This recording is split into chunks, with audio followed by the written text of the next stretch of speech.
So I think when we look at the 21 milligram patch, there are a couple of items. You have to weigh more than 100 pounds. Okay, And I do. I think Yeah. you weigh more than Yeah. 100 pounds. Okay. You don't have any heart disease or that I know of? No, Or that not you that know I'm of? aware of. At this point, I just had a checkup and it seemed fine. So. Okay, Yeah. so that's good. So you could easily start with the patch. Okay. There are some disadvantages to the patch.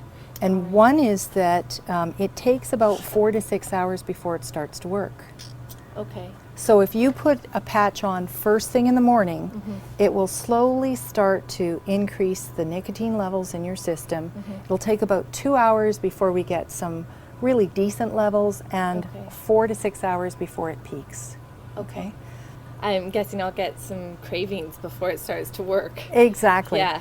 So that's part of the reasons why patches are good, or patch is good to give you your baseline nicotine levels, to manage your nicotine use during the day. But it's that startup first thing in the morning which can be a little bit of a problem. Okay. You might need something to help get you over those initial cravings. So can I use something with the patch then? Yes, you can. You can actually use the patch and use one of the oral products like gum, lozenge, or inhaler. Oh, I didn't know that.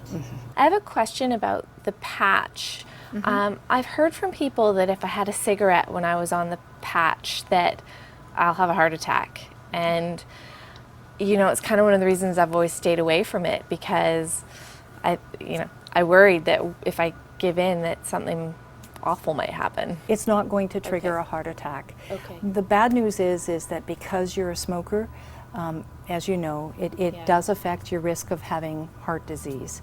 And that doesn't go away with the last cigarette. That does persist.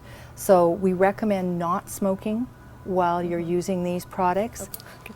That's good to know, that if I have a slip that I'll be okay. That was really a worry that I had